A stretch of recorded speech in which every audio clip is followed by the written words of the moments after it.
I promise I'm almost done with my remarks. Thanks for bearing with me. So hello again, everyone. I hope you've enjoyed today's discussions and that really amazing lunch that we had.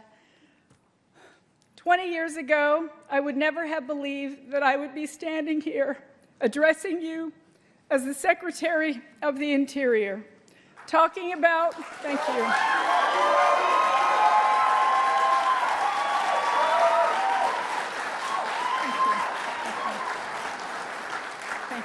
Thank you. Talking about the historic progress we have made for Indian country. President Biden has been the best president for Indian country in my lifetime.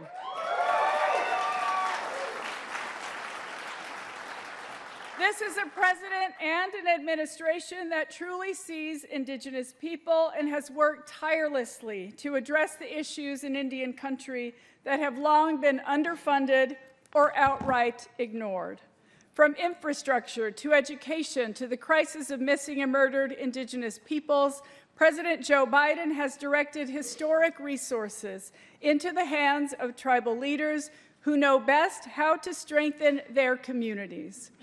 Across the Investing in America agenda, a historic $45 billion, more than 15 years' worth of the Bureau of Indian Affairs annual budget has gone into Indian country through this administration. With that comes enduring and transformational change. It means electrifying homes on the Hopi Reservation in Arizona that have never had it, protecting cultural resources like salmon, which Pacific Northwest tribes have stewarded for thousands of years, building new transportation infrastructure for the Mescalero Apache Nation in New Mexico that will provide a safer travel route and boost the tribe's local economy, addressing toxic legacy pollution and abandoned oil and gas infrastructure that pollutes air and water for the Osage Nation in Oklahoma, and providing clean drinking water for Fort Peck in Montana. I could go on. This is a once-in-a-generation funding that is empowering tribes and making up for significant and systemic underfunding of tribal communities. Of course, we know that the need in our communities is still incredibly high. We know that many priorities still need adequate funding and resources.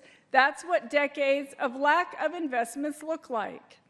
But what we have done will have lasting and enduring results for the generations that have counted on us to show up. It means that our kids and grandkids have a better shot at living lives where their needs are met, where their futures are bright, and where the pains and ills of the past no longer dictate who they can become.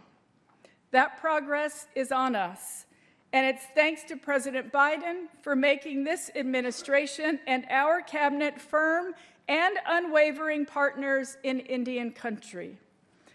Now, like any good tribal council, our cabinet has not always been unified in every decision. We're passionate people, united in service to the American people, but also unique in our perspectives. But every single day, I have felt heard, I have felt respected, and I have felt secure that my advocacy on behalf of Indian country has been acknowledged and seen by the White House.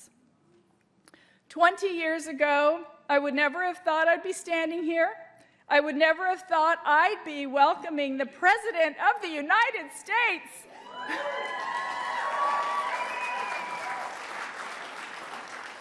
to come on stage and greet my relatives, friends, and colleagues from across the nation. Yet here we are. So please give a warm welcome to someone I am so honored to call our friend, President Joe Biden.